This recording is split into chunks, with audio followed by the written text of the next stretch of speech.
Les maisons de retraite du groupe Orpea. Un livre-choc dénonce de multiples dysfonctionnements et des dérives. Repas rationnés, résidents contraints de passer la journée au lit sans recevoir le moindre soin. Les accusations sont graves. L'entreprise se défend, mais les témoignages à charge se multiplient depuis ce matin. Benjamin Delombre avec Hervé Pozzo. Avec des chambres à plus de 10 000 € par mois et des salons soigneusement décorés, c'est une maison de retraite de luxe qu'on pourrait croire préserver des affaires de maltraitance et du manque de moyens. Mais dans cette EHPAD de Neuilly-sur-Seine appartenant au groupe Orpea, les apparences sont peut-être trompeuses. La comédienne Françoise Dorin y est décédée en 2018.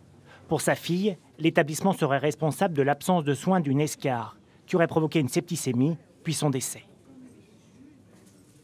Je me suis laissé abuser par cette vitrine. Voilà pourquoi j'ai le sentiment d'être trahi, parce que les soins ne sont absolument pas à la hauteur de ce qu'ils vous disent. Les défauts de prise en charge et le manque de personnel, ce cadre infirmier dit les avoir observés au quotidien pendant les 8 mois où il a travaillé dans la maison de retraite. J'avais le matin sur un étage de 33 résidents, une soignante jusqu'à 9h30. Je ne sais pas si vous imaginez les levées, le petit déjeuner, une soignante, 33 résidents. L'impact, c'est qu'il y avait des résidents qui ne déjeunaient pas. Des histoires comme celle-ci en 3 ans d'enquête, ce journaliste en a collecté des dizaines dans plusieurs établissements Orpea de France. Selon lui, les dirigeants du groupe ont privilégié la course au profit, au détriment des résidents.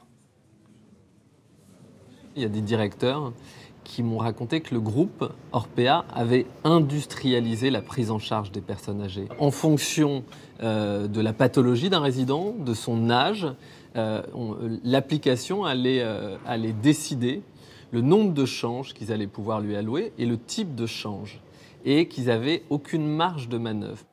Des propos confirmés au téléphone par un ancien directeur d'un établissement Orpea.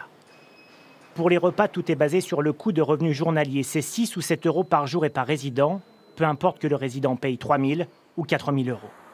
Face aux accusations, la direction du groupe nie tout en bloc. Il n'y a jamais eu aucun rationnement. Il n'y aura jamais aucun rationnement. La rentabilité n'est pas notre mission. Notre mission, c'est d'accompagner des personnes. Pour mettre au jour d'éventuelles dérives dans le fonctionnement du groupe Orpea, le ministre de la Santé a indiqué être prêt à lancer une enquête. Une enquête choc qui interpelle les familles des 600 000 résidents d'EHPAD. Bonsoir Jocelyn Debrou. Alors déjà, qui contrôle ces établissements ? Alors Carole, 2 institutions sont chargées de contrôler ces établissements. Il s'agit en majorité des ARS, les agences régionales de santé et les conseils départementaux. Mais les différents acteurs que nous avons pu contacter à ce sujet disent tous la même chose. Dans les 7 600 EHPAD, qu'ils soient publics ou privés, les contrôles sont très rares et les inspections qui sont organisées sont très souvent planifiées à l'avance, ce qui permet aux établissements de s'organiser. Alors si moi, famille, j'ai un doute sur mon proche, qui je peux alerter ?